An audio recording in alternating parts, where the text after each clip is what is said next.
একটা ভয়ঙ্কর অ্যাক্সিডেন্টে মৃত দুই বন্ধু নিতে আসে সেই অ্যাক্সিডেন্টে বেঁচে যাওয়া অপর বন্ধুকে। কিন্তু সেই মৃত দুই বন্ধু আসে তাদের মৃত্যু হয়ে যাওয়ার 2.5 বছর পর। ওয়েলকাম ব্যাক শ্রোতা বন্ধুরা, আরেকটা নতুন ভৌতিক ঘটনা তোমাদেরকে শোনাতে চলে এলাম। এই ভয়ঙ্কর ঘটনাটি ঘটেছে পঙ্কজ বসুর সাথে, আর আমি ওনাকে পঙ্কজদা বলেই ডাকি। পঙ্কজদা এখনও মাঝে মাঝে তার বন্ধুদের উপস্থিতি ফিল করতে পারে। ঘটনাটা খুবই ভয়ানক, তোমরা স্কিপ না করে শোনো। এই ঘটনাটা ঘটেছিল 2014 সালে, আর এখনও বর্তমানে চলছে, যেহেতু মাঝে মাঝে এখনও ওর পঙ্কজদা অনুভব করতে পারে তাদের উপস্থিতি। আর পঙ্কজদা আমাকে যেভাবে বলেছে আমি তোমাদের সেইভাবেই ঘটনাটা শোনাচ্ছি। রাজু, সুজিত আর আমি তিনজন খুব ভালো বন্ধু ছিলাম।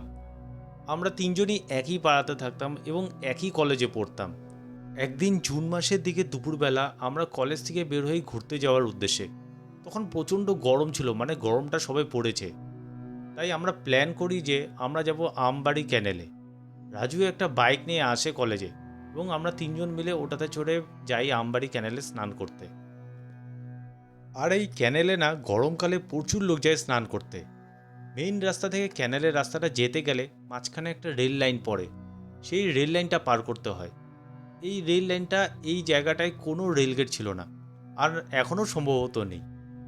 হ্যাঁ, কিছু খাম্বার মতন লাইনের দুপাশে আছে, তার মধ্যে দিয়ে চার চাকা যেতে পারে না, শুধু সাইকেল, বাইক এগুলো আরামসে যেতে পারে।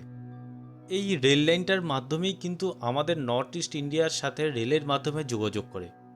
এই রেল লাইনটা দিয়ে মেল ট্রেনগুলো সবসময় দ্রুত চলাচল করে। যাই হোক, আমরা সেখানে গিয়ে ক্যানেলে ঠান্ডা জলে স্নান করি এবং কিছু ড্রিঙ্কস করি। ইয়াং কলেজের ছেলে বন্ধু হলে যা হয় আর কি। সেখানে আমরা অনেকক্ষণ সময় কাটাই। তারপর রাজু বলে চল অনেকক্ষণ তো হলে এবার বাড়ি যাই। তো রাজু বাইক চালাচ্ছিল, আমি আর সুজিত বাইকের পেছনে বসেছিলাম। আমরা যখন রেল লাইনের সামনে আসলাম তখন রাজু বাইকের স্টার্টটা বন্ধ করলো আর আমাদেরকে বললো এখন বাইকের থেকে তোরা নাম, কারণ বাইকটাকে ঠেলে রেল লাইনের ওই পারে নিয়ে যেতে লাগবে। রাজু বাইকে বসে বাইকটাকে স্টার্ট দিয়ে কোনো মতে লাইনের উপরে তুলবে, আর আমি আর সুজিত দুজনে মিলে বাইকটাকে ঠেলে লাইনটাকে পার করাবো। এবার রাজু যখন বাইকটাকে স্টার্ট দিয়ে লাইনের উপরে নিয়ে আসলো তখন সে একটু বেসামাল হয়ে যায়, কারণ সে একটু বেশি মাত্রায় ড্রিঙ্কসটা করেছিল। সুজিত বাইকের পেছন থেকে বাইকটাকে ঠেলতে থাকে আর আমি বাইকের সামনের চাকা ধরে সামনের দিকে টানতে থাকি। এই সময় ঘটে যায় একটা ভয়ঙ্কর ঘটনা। হঠাৎ আমরা দেখতে পারি যে দূর থেকে একটা ট্রেন আসছে, কিন্তু লাইনের উপর দাঁড়িয়ে থাকার সময় ট্রেনটাকে অনেক দূরে মনে হলেও সেটা যে কতটা স্পিডে আসে সেটা আমরা বুঝতে পারিনি, কারণ আমরা একটু নেশাগ্রস্ত অবস্থায় ছিলাম। হঠাৎ ট্রেনটা সামনে এসে হর্ন মারতেই আমরা তিনজনই চমকে যাই। আমি সেই সময় বাইকের সামনে চাকা ধরে টান মারছিলাম, আর আমি ওদেরকে বলি দেখ ট্রেনটা সামনে চলে আসছে, তোরা বাইকটাকে ছাড়। ওরা তাও আমার কথা শুনি, তাও বাইকটাকে ওখান থেকে বের করার জন্য চেষ্টা করতে থাকে। ট্রেনটা যখন একদম সামনে চলে আসে আমি তখন ভয়ে আমার হাতটা ছেড়ে দিই, যার জন্য আমি পিছনে চলে আসি।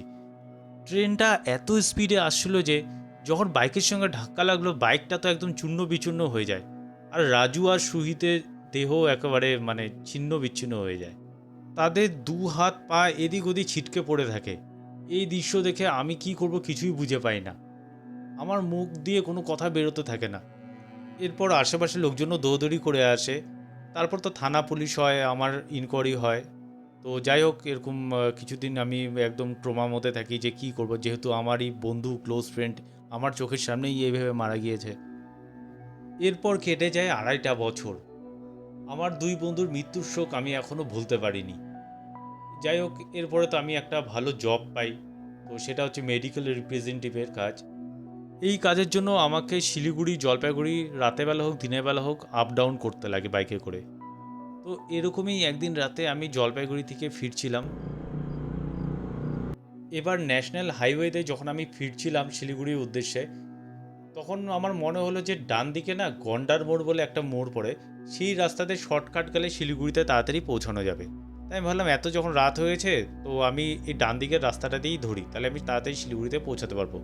তখন রাত মোটামুটি 10টা কি 10:30 হবে। তো আমি সেই রাস্তা দিয়েই গেলাম। তো যখন যাচ্ছিলাম বাইকে করে, অ্যাকচুয়ালি না ওই রাস্তাটা কোনো স্ট্রিট লাইট নেই, মানে অন্ধকারই আর কি, এমনি পাকা রাস্তা, চওড়া রাস্তা, কিন্তু স্ট্রিট লাইট নেই। তো গাড়ির হেডলাইটের আলোয় যতটা দেখা যায় সেটা দিয়েই যাচ্ছিলাম আমি।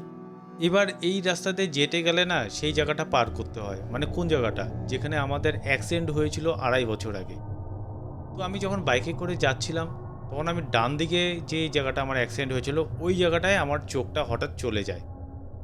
আমি দেখলাম যে যেই জায়গাটায় আমাদের অ্যাক্সিডেন্ট হয়েছিল ওই জায়গাটায় অন্ধকার থেকে একটা হাত আমাকে ডাকছে। আর আমি এটা দেখে প্রচণ্ড ভয় পেয়ে যাই এবং জোরে জোরে বাইক চালাতে থাকি। এই অন্ধকারের মধ্যে এত জোরে বাইক চালাচ্ছিলাম, মানে একে তো রাস্তার মধ্যে একদম স্ট্রিট লাইট নেই, তার মধ্যে প্রচণ্ড ভয় কাঁপছিলাম। যাই হোক, বাইক চালাতে চালাতে হঠাৎ আমি অনুভব করলাম যে আমার বাইকের পিছনে কে যেন চড়ে বসলো। মানে মনে হলো বাইকের পেছনের সিটটা হঠাৎ ভারী হয়ে উঠলো। এবার আমি এই অবস্থায় বাড়িতে কোনো মতে ফিরি, এসেই ঘরে ঢুকে ভয়ে কাঁপতে থাকি। বাড়ির লোক আমাকে এই অবস্থায় দেখে জিজ্ঞেস করে, কী রে, কী হয়েছে তোর? আমি তখন বাড়িতে মা বাবাকে সমস্ত বিষয়টা জানাই, আর মা বাবা শুনেও আমার চমকে যায়। ওই রাতে আমার সারা রাত ঘুম হয়নি আর। এটাই স্বাভাবিক। দেখবে আমাদের যদি অতীতে কোনো সময় অ্যাক্সিডেন্ট হয়, আমরা যদি পরে সেই অ্যাক্সিডেন্ট হওয়া জায়গার সামনে দিয়ে যাই, তো আমাদের চোখ অটোমেটিক্যালি সেই জায়গাটার মধ্যে চলে যাবে। এবং আমরা যদি সেখানে কিছু দেখে বা ওই অ্যাক্সিডেন্টের কথা চিন্তা করে যদি ভয় পেয়ে যাই, তো দেখবে আমাদের অবস্থা এরকম পঙ্কজদার মতনই হবে। যাই হোক, ঘটনায় ফিরে আসি এখন। পরের দিন আমি আর কাজে যাইনি, কারণ শরীরটা ভালো লাগছিল না। এবার সন্ধ্যাবেলার দিকে একটা জিনিস হয়, সেটা হচ্ছে মা সন্ধ্যা আরতি দেওয়ার সময় ঠাকুর ঘরে ঢোকে। হঠাৎ দেখা যায় ঠাকুর ঘরে যে ঠাকুরের ঘরটা ছিল সেটা পড়ে আছে। এবার এই জিনিসটা দেখে মা আশ্চর্য হয়ে যায়, কারণ হচ্ছে ঘরটা ছিল একটু বড় সাইজের আর তার ভেতর জল ভর্তি ছিল। তো একা একা পড়ে যাওয়ার সম্ভাবনা কোনোভাবেই না। আর সন্ধ্যাবেলা থেকেই না ঘরে একটা বাজে বিশ্রী গন্ধ পাচ্ছিলাম, কিন্তু গন্ধটা কোথার থেকে আসে সেটা আর খুঁজে পাইনি। তখন রাত্রি 8:30 হবে। আমি হেডফোন লাগিয়ে গান শুনছিলাম।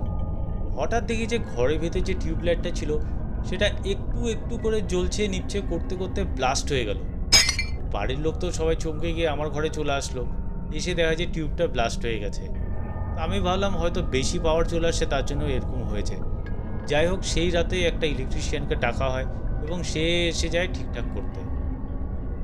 এবার রাত 3টার সময় আমি ঘুমোচ্ছি, হঠাৎ কানে আওয়াজ আসলো যে আমার ঘরের যে বারান্দা আছে তার বারান্দার বাইরে না একটা বড় জামরুল গাছ আছে।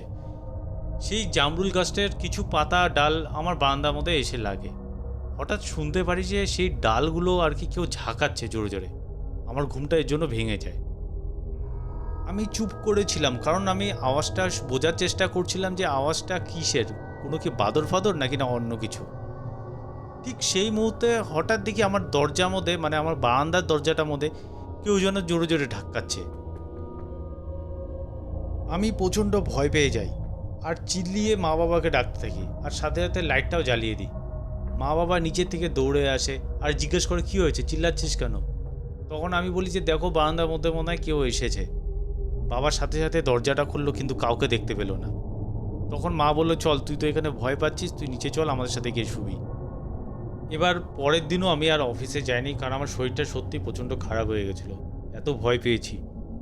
যাই হোক, আমি দুপুরবেলা মা বাবার রুমের পাশে আরেকটা রুম আছে, সেই রুমে ঘুমোচ্ছি। এবার যখন ঘুমোচ্ছিলাম হঠাৎ আমার মনে হলো আমার পায়ের কাছটার মধ্যে কেউ যেন দাঁড়িয়ে আছে। মানে আমি সোজা হয়ে যখন ঘুমোচ্ছিলাম, এবার যখন চোখটা যখন খুলবো সবার আগে না আমি সোজাটা দেখতে পারবো। এবার ঝাপসা চোখেই আমি দেখলাম যে সোজায় কেউ দাঁড়িয়ে আছে। হঠাৎ আমার যখন সম্বিত ফুললো, আমি ফট করে তাকালাম, তখন দেখি ফ্র্যাকশন অফ সেকেন্ডের মধ্যে একটা কালো রঙের ছায়া ফুরুত করে একটা সরে গেল। আমি দেখলাম কিন্তু কিছুই বুঝতে পারলাম না। এবার সেটার জন্য আমি মা বাবাকেও কিছু বলিনি, কারণ বলবো আবার তারা টেনশন করবে। এরপরে সন্ধ্যাবেলায় ঘরে বসে টিভি দেখছিলাম মা বাবার সাথে। এবার আমি যেখানে বসে আছি তার বাঁদিকে না একটা জানালা আছে এবং সেটা খোলা রেখেছি, কারণ বাইরে থেকে না একটা মিষ্টি বাতাস আসছিল। হঠাৎ আমি দেখতে পেলাম সেই জানলা থেকে না কেউ যেন উঁকি মারলো, ফট করে নিচে বসে পড়লো। আমার মনে একটু কৌতূহল জাগলো, গিয়ে দেখি কি এটা। আমি যখন সামনে গেলাম জানলার সামনে, হঠাৎ দেখতে পেলাম যে আমার সেই মৃত বন্ধু সুজিত সেখানে বসে আছে আর মাথা তুলে আমার দিকে তাকিয়ে হাসছে আর আমাকে হাতছানিতে ডাকছে।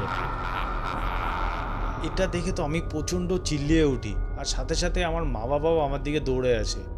তখন আমি বলি যে দেখো, এখানে সুজিত ছিল, আমাকে দেখে হাতছানিতে ডাকছিল আর হাসছিল। আর আর আমার বাড়ির লোক তো এটা শুনে সত্যি কথা প্রচণ্ড একেবারে ভয় পেয়ে যায়। পরের দিনকার ঘটে আরেকটা ভয়ানক কাণ্ড। আমি বাথরুমে গেছি বাথরুম করার জন্য। এবার বাথরুমে যখন ঢুকলাম দরজা খুলে, হঠাৎ দেখি যে সেখানে মানে যেই জায়গাটাতে বাথরুমের জলগুলো পাস হয়, সেই জায়গার ওপরে উবু হয়ে বসে আছে রাজু। আর আমি তো এটা দেখে মানে প্রচণ্ড ভয় পেয়ে যাই। আর রাজুর মুখটা না টোটালটা মানে ব্লাড মানে রক্তে একদম ভাসছে। আর আমাকে দেখে খালি হেসে যাচ্ছে। এরপর না আমি একদম মাথা ঘুরিয়ে অজ্ঞান হয়ে পড়ে যাই। তারপর যে আমার সাথে কী হয় আমার সেরকম কিছুই মনে নেই। আমি এরপরে সেই ঘটনাগুলো শুনেছি সেটা হচ্ছে আমি আমার বাবা মার কাছ থেকে শুনেছি, এবং আমার বাবা মা আমাকে যেটা বলছে আমি সেটাই বলছি। বাথরুমে যখন পড়ে যাই তখন যে আওয়াজটা হয় তখন আমার মা শুনতে পারে। আমার মা তাড়াতাড়ি বাথরুমের দরজা খুলে দেখে যে আমি নিচে পড়ে আছি। তখনই বাবাকে ডাক দেয়, তো বাবা মা তাড়াতাড়ি ধরাধরি করে আমাকে হসপিটালে অ্যাডমিট করিয়ে দেয়। এবার যখন হসপিটালে আমার যখন জ্ঞান ফিরে আসে, আমি না একটু অন্যমনস্ক হয়ে যাই, মানে আমি বাড়ির কাউকে চিনতে পারছিলাম না। হসপিটালে যখন আমি অ্যাডমিট ছিলাম তখন রাতের বেলা হঠাৎ বেডের উপর উঠে বসি, আর আমি বেড থেকে নেমে বাইরে যাওয়া শুরু করি। তখন এক ওয়ার্ড বয় দেখে আমাকে আটকে দেয় আর বলে, কী রে, কোথায় যাচ্ছিস রাতের বেলা করে? আমি তাকে প্রচণ্ড ধমকি মারি।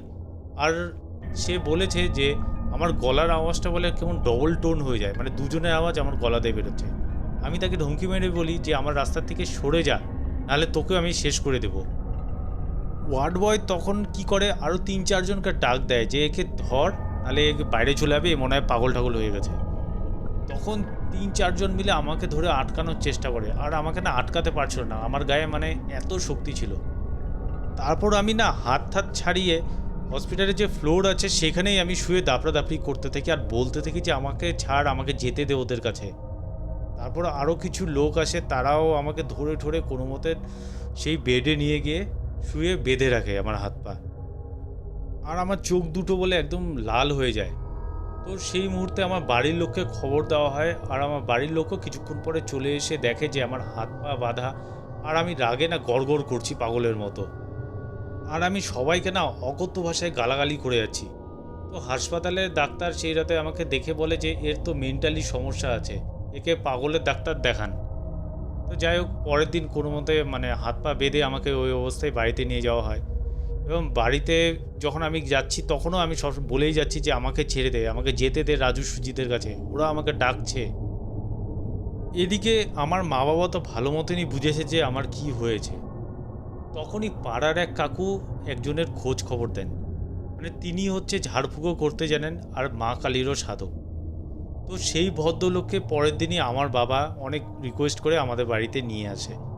আর সে বাড়িতে এসেই বুঝতে পারে যে, আর বলে যে এখানে একটা না দুজনের আত্মা আছে, আর ওরা তোর ছেলেকে নিয়ে যেতে চায়। এই কথা শুনে আমার মা বাবা তো প্রচণ্ড আকুতি মিনতি করতে থাকে তার কাছে যে আমার ছেলেকে বাঁচান।